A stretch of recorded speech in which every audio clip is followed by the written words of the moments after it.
Matthew chapter 12, verses 1 through 21.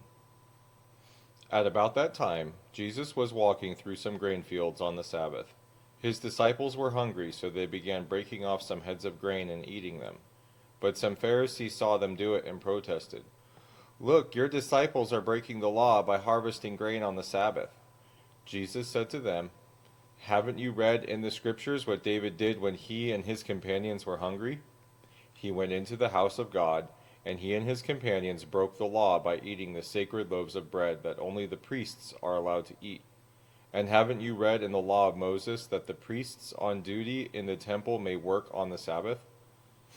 I tell you, there is one here who is even greater than the temple. But you would not have condemned my innocent disciples if you knew the meaning of this scripture. I want you to show mercy, not offer sacrifices.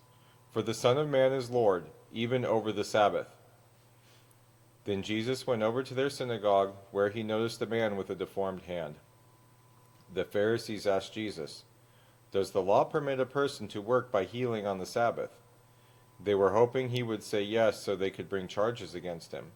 And he answered, "If you had a sheep that fell into a well on the Sabbath, wouldn't you work to pull it out? Of course you would. And how much more valuable is a person than a sheep? Yes, the law permits a person to do good on the Sabbath." Then he said to the man, "Hold out your hand." So the man held out his hand, and it was restored, just like the other one. Then the Pharisees called a meeting to plot how to kill Jesus. But Jesus knew what they were planning, so he left the area, and many people followed along him. He healed all the sick among them, but he warned them not to reveal who he was. This fulfilled the prophecy of Isaiah concerning him. "Look at my servant, whom I have chosen. He is my beloved, who pleases me. I will put my spirit upon him, and he will proclaim justice to the nations. He will not fight, or shout, or raise his voice in public.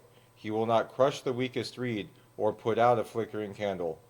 Finally, he will cause justice to be victorious, and his name will be the hope of all the world."